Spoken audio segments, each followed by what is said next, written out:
My name is Joanne Bundy, and I am the proud mother of 8 beautiful children. I got married shortly after graduating high school. I would think I was 19 years old. A couple years after that, I had my first child.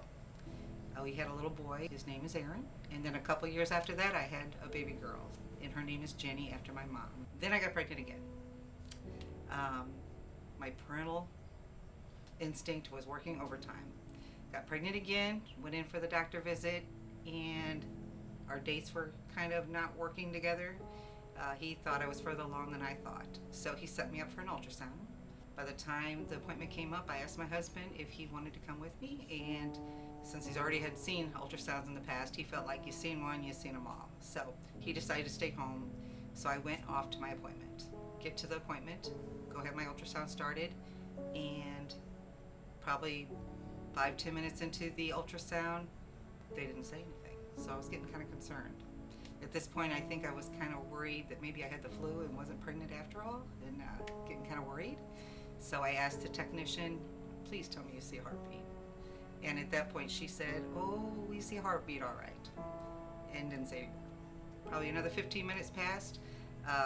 Different technicians were coming in and out, and I'm like, is everything okay? And they're like, everything's fine, everything's fine. So at a certain point in time, they look at me straight in the eyes and say, I don't know how to tell you this, but you have 4 babies in there. And I suddenly went into shock. Started shaking all over. I cried my eyes out. All I know is there was an instant bond, and the thought of losing any one of them would be devastating to me.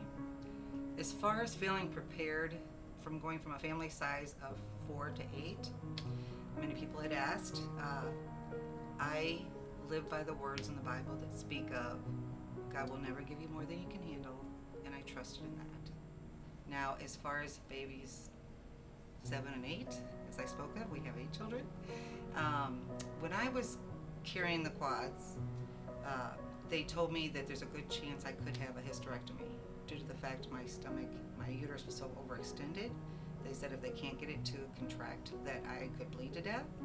So with that being said, they said there could be a hysterectomy to take place.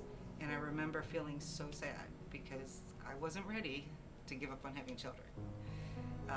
Thankfully, I did not have to have a hysterectomy and went on to have babies 7 and 8, which is my faith and my hope, who I cannot imagine living without because they brought me so much joy.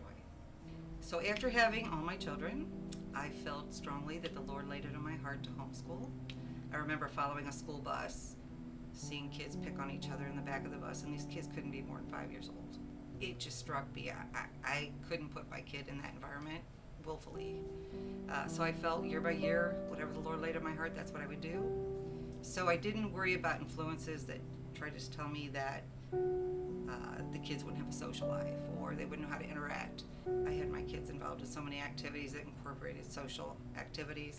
I mean, they were in singing contests, they were in choirs, they were in spelling bees, math bees. I can't even tell you. So as far as the social aspect, they're probably a little more social than they should be today.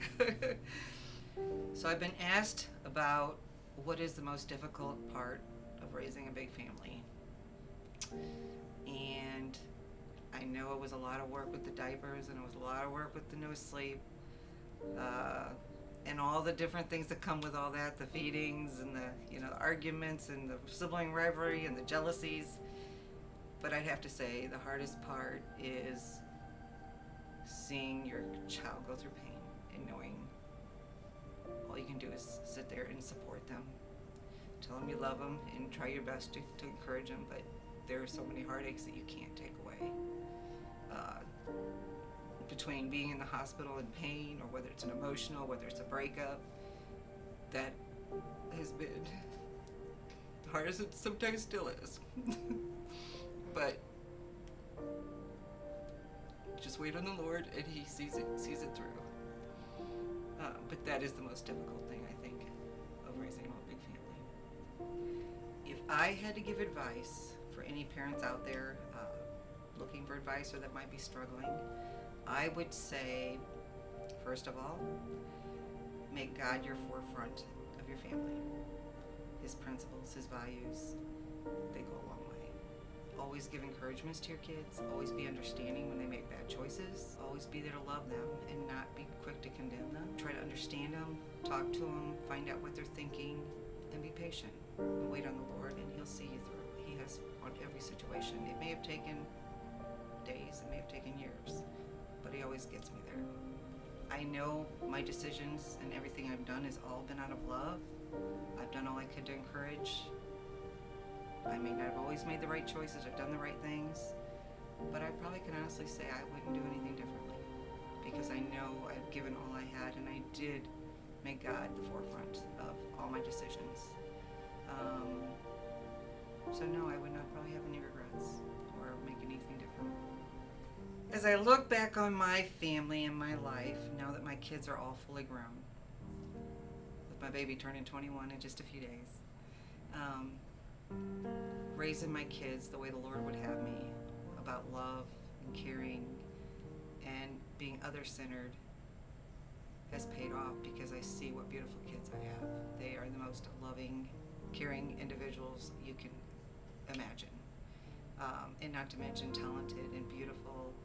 And I've been blessed with 12 grandchildren and counting. Another one on the way. I have been extremely blessed. I just wonder what I did so right for